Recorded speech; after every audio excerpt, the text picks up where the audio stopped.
A great speech isn't just right, it must resonate. A speech can be logically sound, structurally flawless, and linguistically precise, and still be forgotten. Because what makes a speech memorable is not its correctness, but its resonance. The speeches we remember aren't always the most informative, but the ones in which we saw ourselves. So what creates resonance? Could it be that language isn't just verbal, it's emotional frequency? A great speech is not where arguments win, but where humans touch humans. A great speech doesn't have to be perfect, but it must live again in the listener's mind. A correct speech may make audiences nod, but only a resonant one makes them fall silent. There's a subtle distance between agreement and being moved, and that space is where a speech becomes art.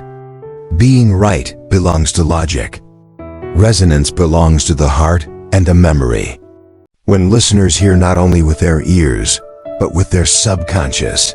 When a line returns later as an internal monologue long after the event, that's when a speech is alive. In studies of memorable speeches, the most quoted lines aren't always the most rational. They're the ones with rhythm, imagery, and well-placed pauses. Resonance isn't about length, it's about depth. It's when language touches something language itself cannot fully express. Thus, a great speech is not necessarily a well-written one. It's one that makes people want to stop and think. Throughout history, speeches that changed the world began with emotion, not data. That doesn't mean data is unimportant. It means emotion is the path that turns data into memory.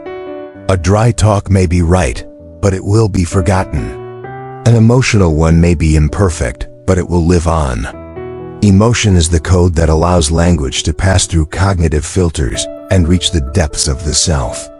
That's why a trembling voice telling a personal story often moves more than a perfectly structured chain of reasoning.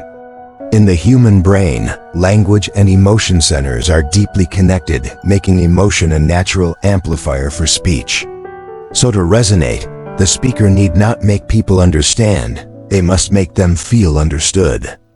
People don't resonate with a speech because they think it's good. They resonate because they see themselves in it.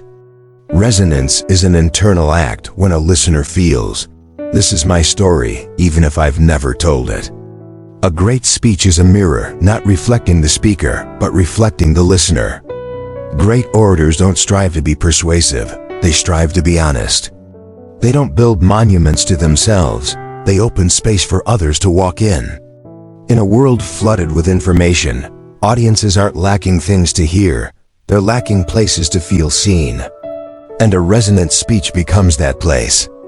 A great speech isn't only about strong content, it's also about rhythm.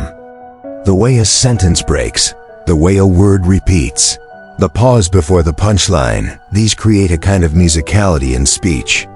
Rhythm isn't for beauty, it's for depth.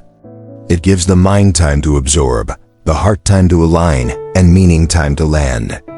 In many oral cultures, people don't speak fast, they speak like breathing with their audience.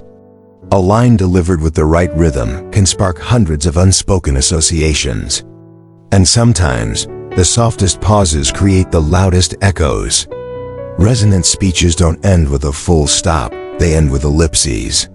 When you close a speech with an invitation to reflect, to act, or simply to pause, you leave a door open in the listener's mind. An open ending doesn't weaken the message, it amplifies it. Because resonance rarely happens during the talk, it happens after.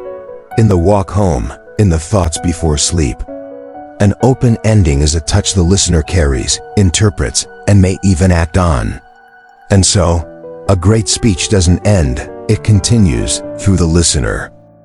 A great speech doesn't need too many arguments, but it must have something that lingers. It's not what the speaker delivers, it's what the listener keeps. Resonance is not something you create, it's the space you open for others to find themselves in. When the audience leaves the room carrying not just information, but a sense of being moved, the speech has fulfilled its highest purpose. Not persuasion, but empathy. Next time you write a speech, don't ask, "What can I say to make them agree?" Ask instead, "What can I say that makes them pause and keep thinking?" Start with what you believe and find how it can echo in someone else's heart. A good speech doesn't need to be shared, it needs to be relived.